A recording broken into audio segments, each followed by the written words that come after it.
welcome to another edition of Arts and Ideas. I'm Sue Swinand, and we're sitting here today in the Cantor Art Gallery at the College of the Holy Cross in Worcester, Mass.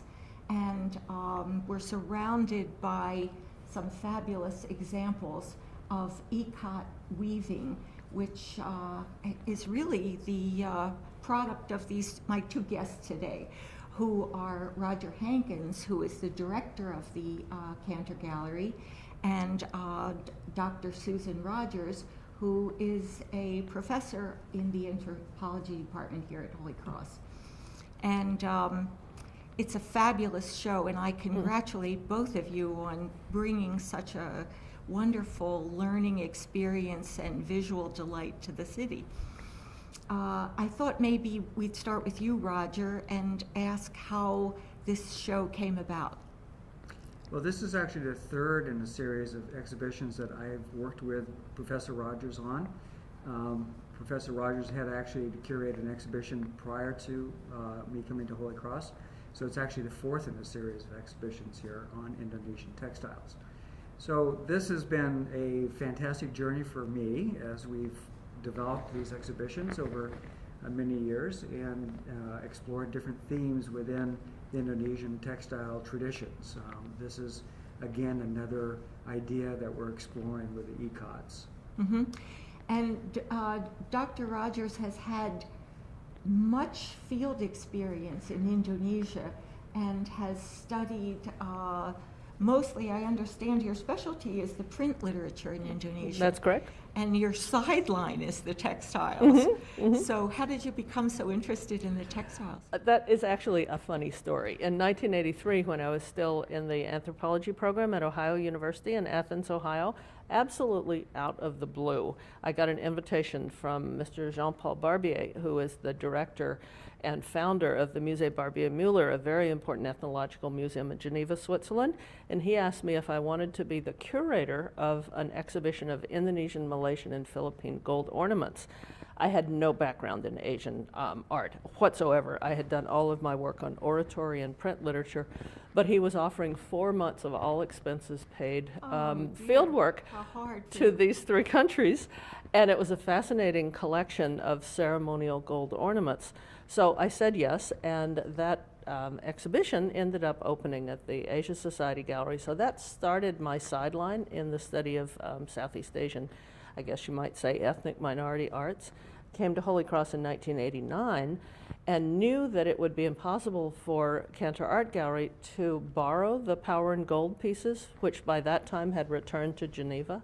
So I thought, okay, what aspect of Indonesian art can I possibly bring to Cantor Art Gallery? And the answer was textiles. And I got wonderful advice from Maddie Bell Gittinger, the textile researcher at the Textile Museum in DC, in Washington. And she said, you might think of contacting the major collectors to see if they would be interested in collaborating and letting us get some wonderful pieces on loan. What a wonderful pointer that was. Yeah, and so we've been able to work quite fortunately with Ann and John Summerfield of Pacific Palisades for these now 4 shows. Now, Roger, a lot of these pieces are in the Holy Cross collection. Is that correct? That's correct. That's correct. The contemporary pieces, Professor Rodgers and her students had picked up, had purchased this last summer, in fact, whereas the historical pieces that you see around the gallery today came from the Ann and John Summerfield study collection, which they so graciously have been giving examples to for the last 7 or 8 years. Mm-hmm. And they have really endowed our program with spectacular examples of some of the finest textiles in Southeast Asia. They really are magnificent. You have to see them to get the scale of some of these pieces. We'll talk about their uses and so on. I also wanted to say that the installation is spectacular. You know, the way you've used color and the whole gallery really looks very exotic and spicy. So nice. Congratulations on your collaboration. Tell us the title of the exhibition and what your goal was with that. It's called Transnational ECOT, an Asian textile on the move. And we very much wanted to break away from images of so-called traditional textiles staying behind in a supposedly traditional Southeast Asian village. Many of these pieces, indeed, are woven, even today, in Southeast Asian rice farming villages. However, these textiles cross borders. They're transnational. They enter into international art collecting markets, and they end up at a place like Holy Cross or the Met or the Fowler Museum at UCLA. They become sometimes tourist art, so they go on that journey, or at least their motifs go on that journey. And then some types of ikat have gone on a commercial journey, which we think is fantastic to study and also very creative, and they've become fashion, international fashion. They're extremely popular, I understand, in home decor at this They moment. are. Look at the website of Crate and Barrel, and you will see Yeah, many ikat patterns. I know. It's amazing. Well, what exactly how can you describe ECOT and what it is and how it's done? It's actually counterintuitive, and my 3 student docents and I, Hannah Carey, Tricia Giglio, and Martha Walters, found out that to truly understand it, you actually need to make ECOT yourself. Now, you went to Indonesia. We went to Indonesia this with my 3 summer on a students. study program. That's correct, with my 3 student docents, which and is we a all wonderful idea. Yeah, we all took lessons, including me, in actually making ikat. Ikat is a process. Ikat is from a Malay and Indonesian verb mengikat, which means to tie or to bind off. And so to make ikat, first you string yarns, threads, onto a frame. Not a loom yet. We're far away from weaving. You string yarns, uncolored yarns, onto a loom. And then say you want to make the motif of a horse. You would you would bind off small sections of your threads in the outline of a horse. That forms a resist. Behind the resist, the textile, the yarn, is going to stay white. You take the threads off of your frame, now that they're all ikatted, they're all tied into your pattern, and you plunge them into a dye bath, and then the section that's not behind the resist will soak up the color, say indigo blue, and the section behind the resist forms the outline of a horse. But almost all of these textiles, these ikats, have gone through multiple iterations of that process. So to get 4 colors, you have to do that many, many times. And to get Because you're dipping 4 times. 4 times, and actually, since many of these ikats are made with natural dyes, to get a rich color in a natural dye, such as from morinda bark, the rich reds shown here in back of me, sometimes the threads would have to be dyed in the bath up to 20 times. So that helps explain why handmade ikats often take months or sometimes even years to make. So it's a process of... And why they became so valuable. And the other, I just wanted to say, because I missed this the first time I got the explanation, the threads are actually bound. That's right. They're ikatted. And yeah. so they're kind of wrapped and very tightly, so that when the threads are dipped into the dye does not go under the wrapping. That's right. That's Okay. right. And where is ikat made primarily? Well, actually, it's quite a widespread process of textile hand manufacture. You can find great ikats in Africa. You can also find them in India, certainly, where many of the Indonesian double ikat techniques came from, and certainly in Japan. But Indonesia, the 300 Indonesian islands, are the site of some of the world's most famous and I think really best ikat. And also many weaving villages in the island that used to be called Borneo and now is called, on the Indonesian side, Kalimantan, and on the Malaysian side, Sarawak. So the great Iban and Dayak weaving communities there make magnificent ikat, which is well represented in this exhibition. Now, you mentioned double ikat. We said that a single ikat was tying the threads off so that they would resist the dye when it's dipped. But what is double ikat? Double ikat is technologically quite a challenge, and it's only made in all of Southeast Asia, just in one village cluster in East Bali, in the Tenganan villages. But it's made in India too. And very much so, and yeah. Japan. But in Southeast Asia, it's only made in Yes. Bali, in this one village cluster of the Tenganan villages. Double ikat means that you ikat designs into your weft threads and the into weft your warp. being the wefts go, long- no, the Oh, I'm wefts sorry. go this way. Right, the warp. You would tie that off and Into a design of maybe a geometric design or a flower or an animal or a spirit, And you also tie designs into your warps, which are the vertical ones. Right. And you have to make sure that the designs coordinate with each other so that when you actually weave the textile, that they line they up. line up and your tiger really comes out looking like a tiger. Actually, that's one of the characteristics of some particular kinds of ECOT, isn't it? That they have kind of an unusual rough edge where Well, sometimes they're... that's independent of double ECOT versus single ECOT. That's something that's characteristic of many ECOTs in general. Single ECOTs are by far the more common type, and the blurriness comes from the fact that it's very difficult to precisely tie an ECOT tie-on, so you're going to get a little bit of indistinctness under that. So instead of the design looking like something that's stamped by a machine, it has this very Blurry. soft Yeah. edge, because the fibers are actually having to be lined up from the warp and the weft. No.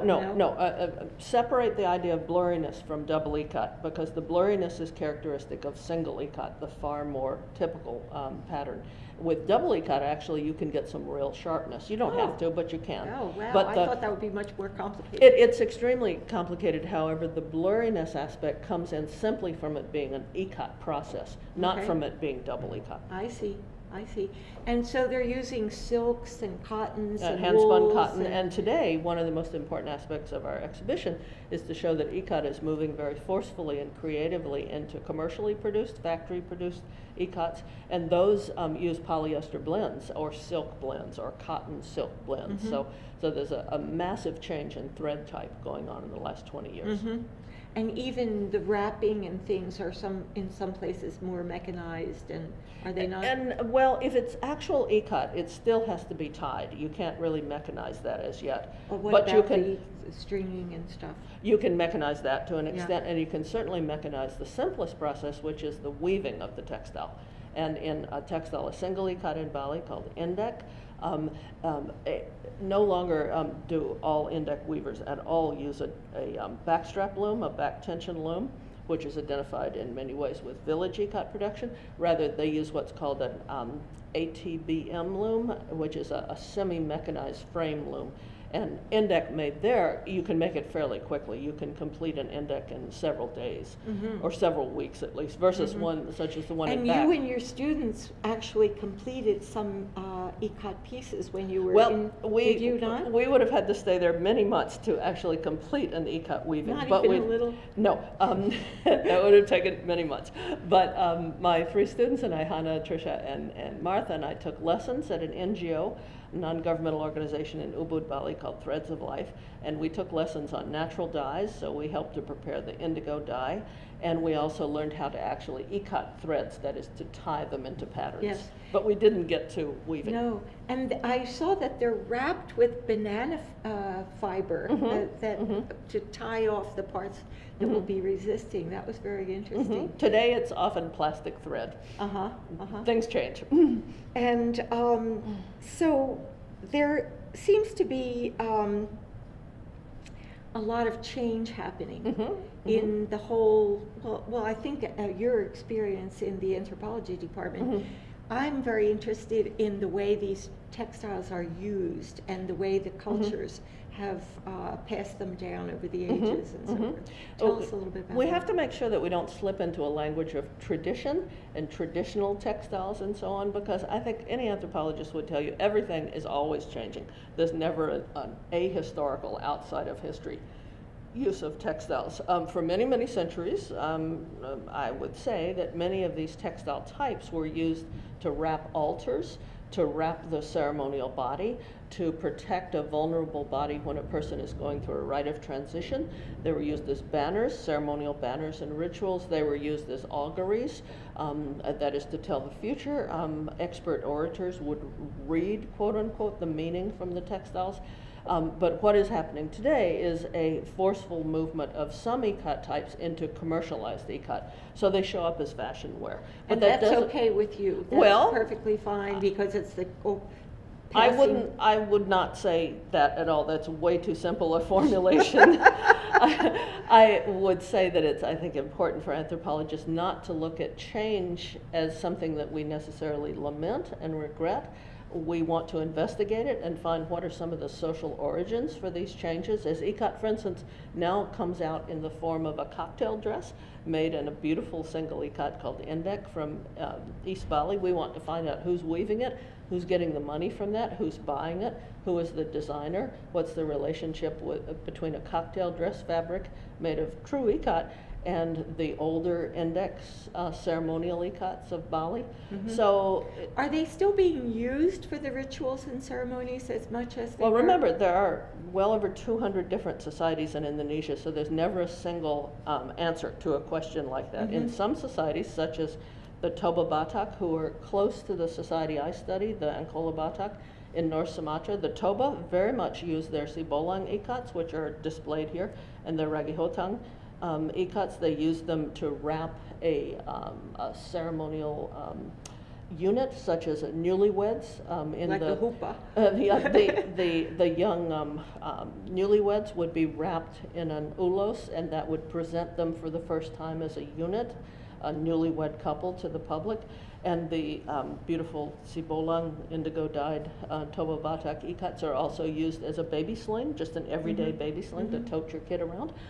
So they're very much still used. Are the meanings of the images and the significance of the symbolic patterns, are they becoming more obscure for the people of that region? I couldn't tell you, because there are 200 different societies, and so you would have a different answer for every society, and probably within that you'd have a different answer for different social classes. The general trends are that some of the weavers are beginning to simplify their motif repertoire, so they're going for sort of a reduced number of designs.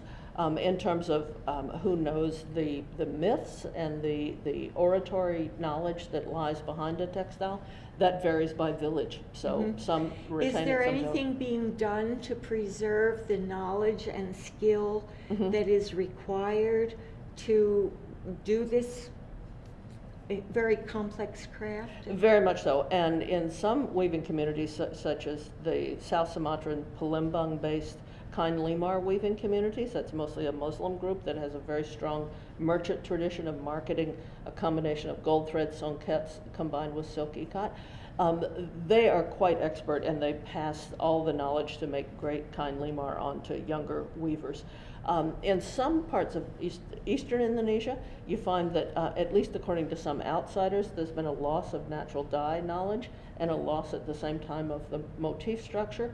So a foreign organized NGO, a non-governmental organization based in Bali called Threads of Life, has as its mission bringing back old bodies of knowledge about natural dyes and about ECOT weaving techniques. So in their construction of events, there's been a loss, and in fact their NGO's mission is to regenerate the so-called old weaving traditions. That's the NGO where my students and I studied. Now, what do we have here? This looks like a good example of the warp ECOT, because I can see the blurring on the edges of the shapes. Yeah, that's a good observation. It's true of a lot of the pieces in the show, that you'll see where the dye and the way the threads are dyed individually. It varies slightly because of the technique that they use to tie off the threads. So you never get a perfect register in a sense, which is why you have that blurriness start to appear, which actually gives it a graphic quality that is kind of unique to an ECOT. It is. It has such a handmade look, and the fibers in this are very rough also. It's a pretty heavy cotton. Cotton? It's from East Sumba, and it's a contemporary piece. It was made in between 2007 and 2011. It was purchased for the gallery last summer by Professor Rodgers and the students that traveled with her. So they bought this on They their bought this fieldwork specifically, trip. yes, and it was part of the field work. It's a really striking piece because it has a lot of images, you know, as we think of in terms of realistic type images, Sure. as well as Figurative images, as well as geometric patterns, which is actually derived from the Indian patola that we have in the exhibition, which is, in a sense, one of the traditional textiles that over time has been sort of integrated pictorially into a lot of the and Southeast quoted Asian. with the contemporary. And quoted, yeah. exactly. I see that this has a seam down the middle. Now, It does. in the weaving process, what was the loom and so forth? Tell us about the seaming idea. Well, everything in the show, except for the index, which we'll take a look at soon here, were woven on backstrap or back tension looms.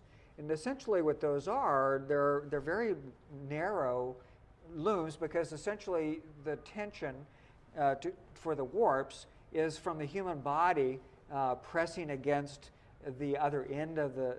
So you put your feet on one thing and your back is on the other. There's a keeping strap the that warp goes around. threads tight. Exactly. So because all looms have to have that tension between the front and the back of the And you can't of the make it warps. too wide or the with tension would be all weird. Yeah, unless you had two people with the backstrap. Yes. I mean, so it's a single person. So the objects are always relatively narrow. So in a sense, they have this human measurement that's part of it, which I think is really actually kind of cool. So then when they dye the threads, they're actually kind of doing a double of everything. So in other words, this is a section right here. You can see that, where it's sewn together. That has to be, the threads have to be tied off to create the patterns for the ECOT, duplicated exactly on the A opposite mirrored side. image to get the symmetry. Exactly. Well, they're not even a mirror image because it continues. Yes. So in any case, it's pretty interesting. And so you get these images that are, that have this sort of stratified edge to it. But it's also, it's very bold and there's a sharp outline to it. Now with but this- you can still see that sort of variation in the threads. Is this natural dyes? This is done with natural dyes, and it's part of the organization called Threads of Life, which they've used. They've encouraged the people who run the Threads of Life program that Susan had talked about.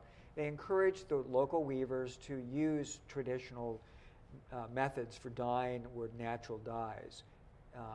Some of the other pieces in the show are done, the more contemporary pieces, are also done with synthetic dyes, which are readily available. So this is just a good example of an older method. Now this is a very different looking piece. What is this one?